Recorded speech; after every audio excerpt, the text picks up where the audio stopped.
Hi friends, welcome to our YouTube channel.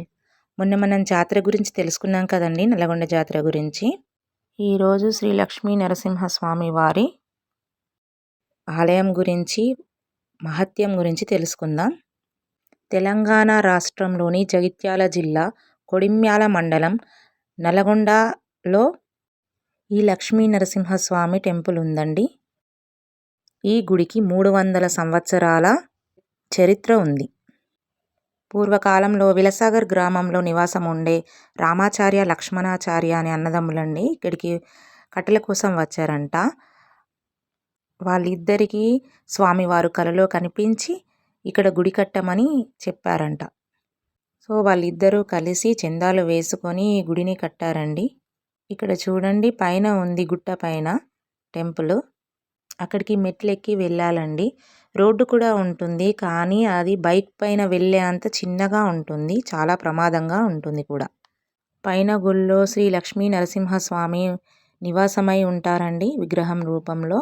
బయట ఒక రాయికి ఒక సైడ్ ఏమో హనుమాన్ విగ్రహం ఉంటుంది, మరో సైడ్ ఏమో కాలభైరవ విగ్రహం ఉండి పూజలు అందుకుంటారు. పైన ఒక 16 పిల్లర్స్ మండపం కూడా ఉంటుందండి. సేద తీరటానికి చాలా అనువైన ప్రదేశము. పక్కనే ఒక అల్లుబండ కూడా ఉంటుంది. మోచేతులతో లేపితే ఆ బండ లేస్తే మనం కోరుకున్న కోరికలు నెరవేరుతాయంట. టెంపుల్ ముందు ఒక ధ్వజస్తంభం ఉంటుందండి, మరియు 2 బండల మధ్య ఒక కోనేరు కూడా ఉంది. ఇకపోతే కింద కూడా ఒక టెంపుల్ ఉంటుందండి. వెళ్ళలేని వాళ్ళు కింద కూడా స్వామివారిని దర్శనం చేసుకోవచ్చు. తొలి ఏకాదశి రోజున విష్ణుమూర్తి అవతారమైన ఈ స్వామివారిని దర్శించుకుంటే మంచి జరుగుతుందని ఒక నమ్మకం అండి. ఇక ఇక్కడ సంవత్సరానికి ఒకసారి మాఘశుక్ల ఏకాదశి నుండి పున్నమి వరకు బ్రహ్మోత్సవాలు జరుగుతాయండి. కోరిన వారికి వరాలు తీర్చడంలో స్వామి ముందుంటాడండి. ముఖ్యంగా పిల్లల కోసం కోరిన వారికి కొడుకులను ఇస్తారండి. అందుకే వాళ్ళు చాలామంది భక్తులు వచ్చి సంతానం కోసం వేడుకుంటారు. ఇక్కడ వేడుకున్న వారికి ఒకవేళ పుత్ర సంతానం అయితే వాళ్ళు పుట్టు వెంట్రుకలు కానీ ఏదైనా పండగ లాంటిది కానీ ఇక్కడ చేసి స్వామివారికి మేకను అర్పిస్తారు.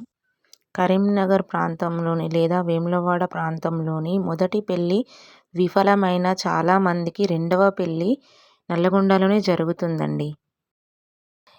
ఈ టెంపుల్లోనే జరుగుతుందండి. ఇక్కడ జరిగితే వాళ్ళు విడిపోరని ఒక గొప్ప నమ్మకం. అది కూడా నిజమే. జాతర సమయంలో చాలామంది భక్తులు వచ్చి వారి వారి కోరికలను చెప్పుకొని అవి తీరాక వచ్చి మొక్కులు తీర్చుకుంటారండి. ఈ స్వామివారికి పట్టెనామాలు, కూరమీసాలు అర్పిస్తారండి. స్వామివారిని దర్శించుకున్న తర్వాత కిందికి వచ్చి వండుకొని తిని వెళ్తూ ఉంటారండి భక్తులు.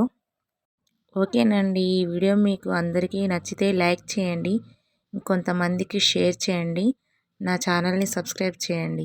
ఉంటానండి.